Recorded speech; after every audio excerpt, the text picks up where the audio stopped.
Magandang hapon po. Sa pagpapatuloy ng pagdinig ng Senado kaugnay sa sex video ni Dr. Hayden Cod Jr. at Katrina Halili, narito po yun. Marami pong nawala. Wala po akong trabaho simula February 2009. Meron po ako ng endorsement. Marami pong tao sa paligid ko na ang sama-sama ng tingin sa akin, hindi po ako makalabas ng bahay.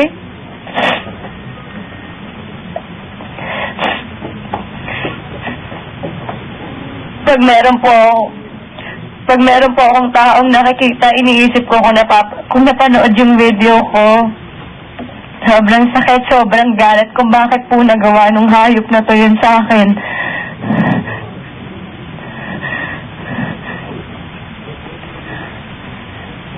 Anong mukha mo? Nakakatingin ka pa ng suspension.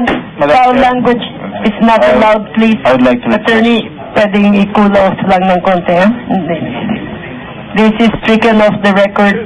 We have to have a very fair hearing here.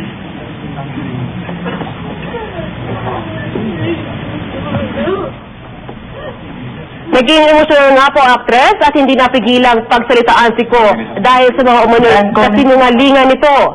Pero bago nito, sinabi ni Halili na malaking tulong ang investigasyon kaugnay sa naturang sex video para maituwi daw ang nangyari sa isinagawa umunong pambababoy sa kanya ni Ko. Kahit daw artista siya, meron daw siyang pribadong buhay.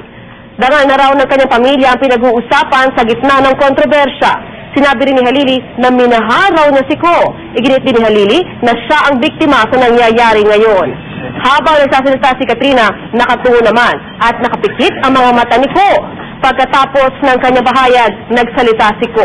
Itinuro ni Ko na si Halili ang nagbibigay nga umano sa kanya ng iligal na droga, bagay na itinanggi ni Halili. Samantala, hawak pa rin ng Senate Security si Abner Apuang, ang lalaking nagbuhos ng tubig kanina kay Ko. Base sa inisyal niyang pahayag, nagawa raw niya iyon dahil hindi raw niya napigilan ng kanyang sarili sa anyay kababuyan na nagawa ni Hayden.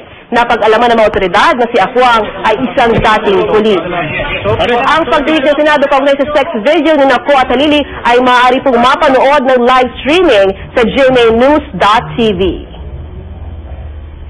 Mula sa Tahanan ng Katotohanan, ako po si Lala Roque.